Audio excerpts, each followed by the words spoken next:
Was identifying some of the problems with existing covers out there. And I won't go into all of those problems, but what I will do is describe a solution to a lot of those problems that we've come up with. And what we've got is a single piece wraparound cover. It's very flexible, very durable. You can hit the thing with a baseball bat.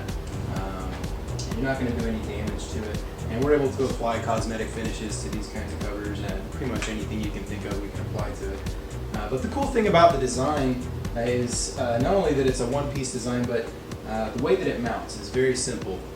What we've got is a two-piece mounting collar that just mounts onto the pylon of a prosthesis with two fasteners, and once that's on there, the prosthetic cover spreads around that piece and clips on in the back, and it's mounted on there securely.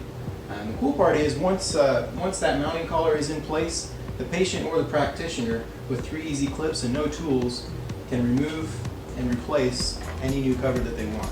So no tools necessary after that mounting collar is installed.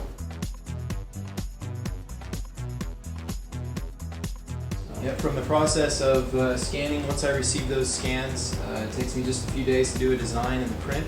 And then depending on the level of complexity of the cosmetic finish that you want, on average it takes about 10 days or less. And I think pretty much we're delivering them in about 5 days, to be honest. So I think we've got a pretty good solution here that's good for the patient and the practitioner. And it looks freaking cool.